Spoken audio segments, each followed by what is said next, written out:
وہ کیا فرماتے ہیں؟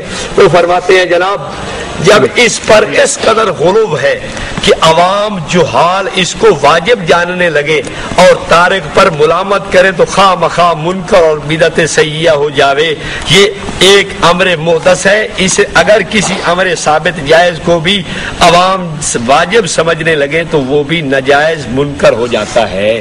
تو ہم نے اس پہ حوالے پیش کیے، الحمدللہ فقہا کے کافی حوالے تھے کہ جناب جب کسی امر کو جو ہے نا اس کی حیثیت سے آگے اٹھا دیا جائے تو اس کو روکنا چاہیے۔ مثلا ہم نے نور العرفان کی ایک عبارت پیش کی، نور العرفان کی عبارت تھی صفحہ 758 پہ،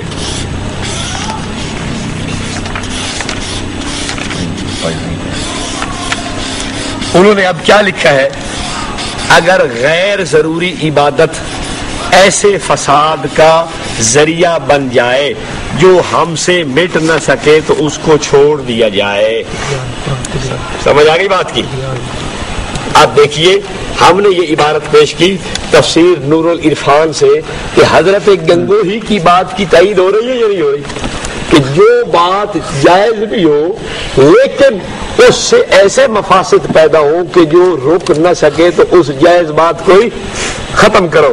اور ہم نے اور بھی کتابوں کے حوالے پیش کیے، جناب الاکلیل فی اثبات استنباط التنزیل سیوطی کی صفحہ 100 پہ تقریباً یہی بات لکھی ہوئی ہے، اور ہم نے احمد رضا خان کی عبارت فتاوی رضویہ جلد 11 کا ہم نے حوالہ پیش کیا، وہ کیا تھا؟ وہ بھی تقریباً یہی کچھ ہے کہ صفحہ 237 پہ لکھتے ہیں،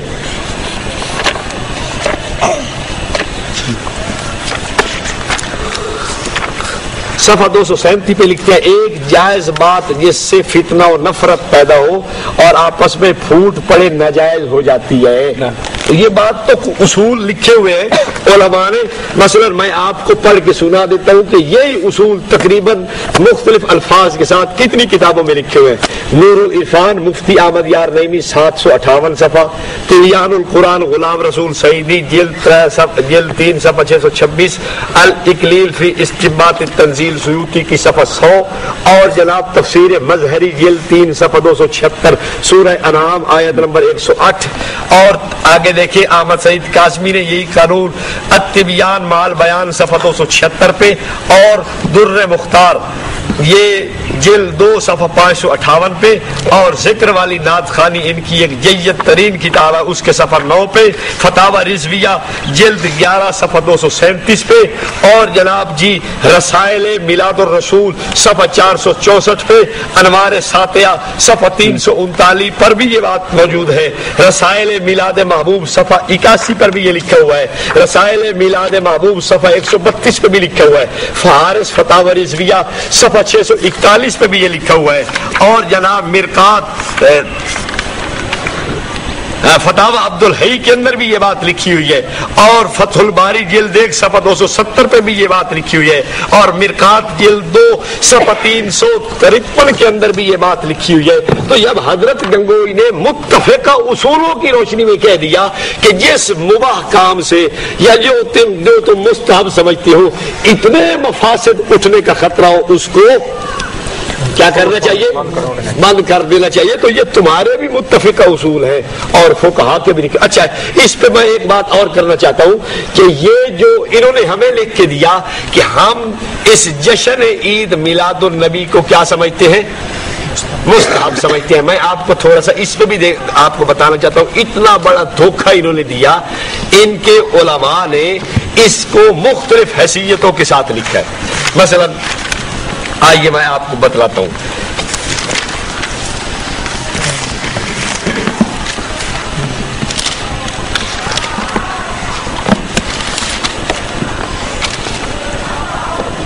الامن والعلا، یہ احمد رضا خان کی کتاب ہے۔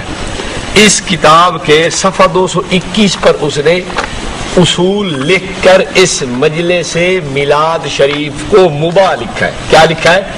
اچھا آپ کو مزے کی بات یہ بھی بتاتا جاؤں، احکام شریعت میں حقہ پینے کو بھی مباح لکھتا ہے۔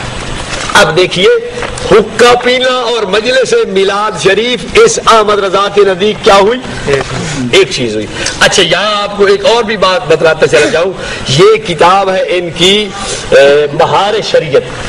بہار شریعت کے اندر لکھا ہوا ہے بہار شریعت. بہار شریعت اس کتاب میں انہوں نے لکھا ہے مساجد کے آداب کے عنوان سے کہ اس مباح باتیں مسجد میں کرنے کی اجازت نہیں ہے.